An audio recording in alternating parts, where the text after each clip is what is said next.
ስልጣንህን አለመጠቀም ያንተ ስተት እንጂ አዘብ ስተት አይደለም ወይም የሥርዓቱ ችግር አይደለም አንድ ሰው ካላሽን ደቅኖ ቢያስፈራራህም ለምንድን ነው የምትፈራው መይቴክ ሊወቀስ ከሆነ መይቴክን በተቀመጠለት መሰረታዊ አቅጣጫ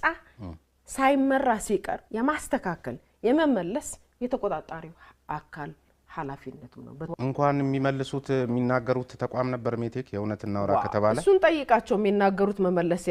ያቃታቸው ሰዎች ከነበሩ ሜቴክን መናገር የሚችል ፍጡር አልነበረም የሚለው ፓርላማው ቁጭ ብድቅ ሲያረጋቸው ነበር አይደል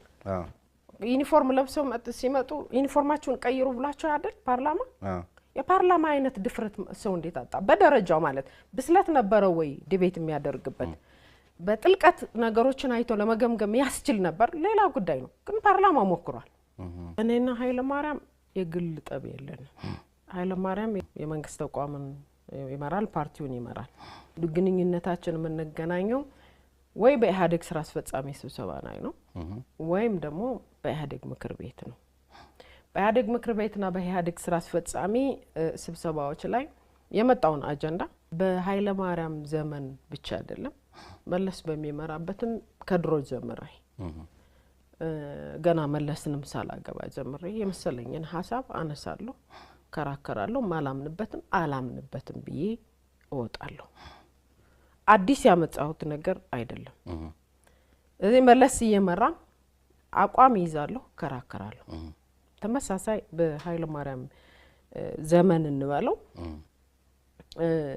በሚቀርቡ አጀንዳዎች ዙሪያ ላይ ማላምንባቸውን ነገር ማምንባቸውን አምንባቸዋለሁ ደግፋለሁ ማላምንባቸውን አይኔን ጨፍኛ አልሄድ የመሰለኝን እናገራለሁ ቃወማለሁ ምርጫው ላይ የራሴ መብቴ ነው ይሄ እኔ የታገልኩበት ዲሞክራሲያዊ መብት ነው አንተን መመርጥ ከሆነ በአንተ ላይ ያለኝ አስተያየት ማቀረብ መብቴ ነው ስለዚህ አንድ ሰው ሲጠቆም ድጋፍ ሊኖረኝ ይችላል ከመደገፌ በፊትም ያለኝም አስተሳሰቦች ላስቀምጥ ይችላል ሌላ ሰው ያላስቀመጠው እኔ ብቻዬን